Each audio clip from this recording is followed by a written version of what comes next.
Olá Brasil, olá você aí de casa! Hoje eu venho com algumas curiosidades do filme Dunkirk. E sim, eu amei o filme realmente é muito bom. Eu acho que ele tem algumas questões que eu vou falar agora sem dar spoilers, e aí eu vou entrar nas curiosidades. Se você por acaso é novo aqui no canal, por favor se inscreve aqui embaixo, ativa o sininho e venha se juntar aqui na nossa nerdice, falar de filme, de série, de cinema, de Game of Thrones, de série, de filme, de cinema.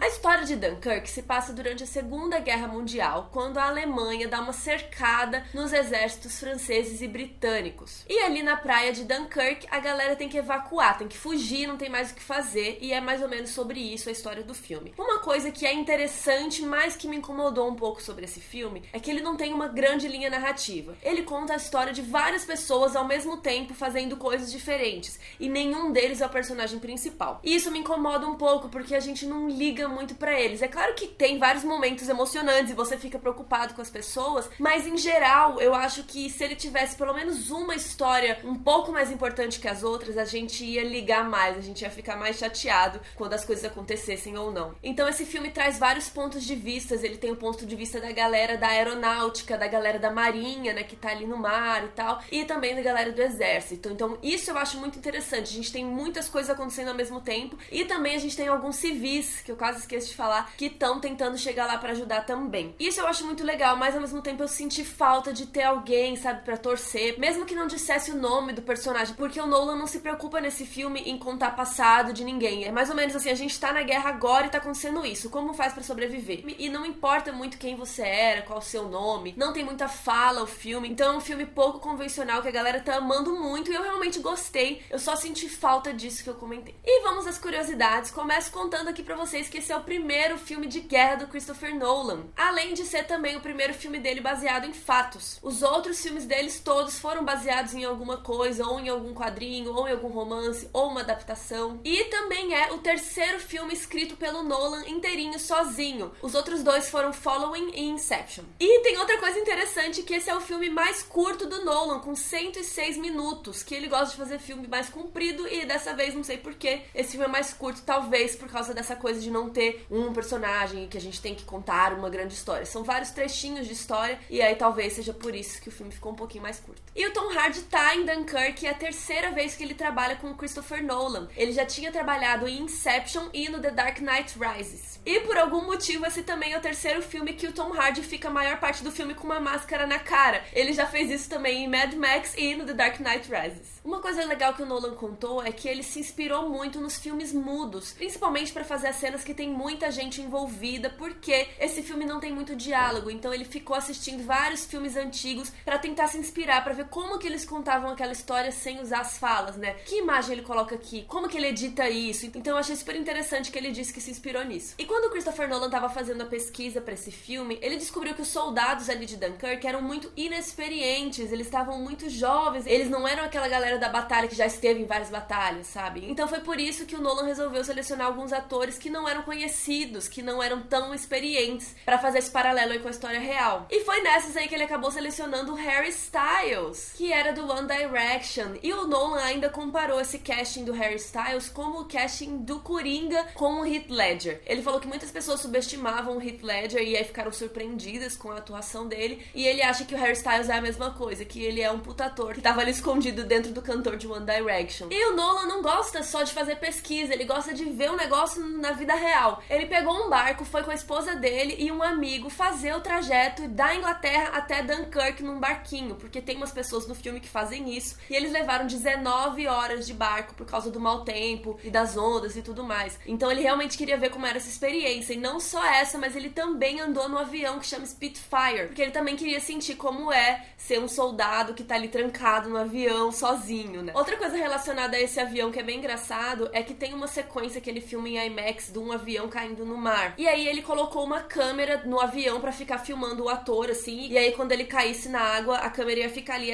acoplada, né, filmando o ator tentando sair e tudo mais. Só que deu ruim. Depois que a câmera caiu no mar e filmou a cena, eles demoraram muito pra conseguir recuperar a câmera e pegar o filme, porque tava filmando tudo em IMAX. E o que aconteceu? A câmera encheu de água e acabou estragando o filme, mas o Nolan não desiste. Ele usou uma técnica antiga de manter o filme molhado e mandou pra Los Angeles. Eles acabaram recuperando e usaram um trecho no filme. E a trilha sonora desse filme faz muita diferença na sua experiência experiência. Inclusive tem o barulho dos aviões caindo no seu ouvido toda hora. E eu tinha notado que tem um barulho de tá com barulho de relógio que fica, parece, no meio da música, assim, às vezes quando tá uma coisa pra acontecer. E sim, eles realmente usaram o som do relógio de verdade do Christopher Nolan, aqueles relógios de bolso. Quantas vezes eu falei relógio nessa frase? O Hans Zimmer, que é maravilhoso e compôs essa trilha, ele gravou o relógio de bolso do Nolan e depois colocou ali na edição, alterou, colocou um sintetizador, não sei o que lá, e misturou com a trilha, por isso que tem aquele barulho que fica...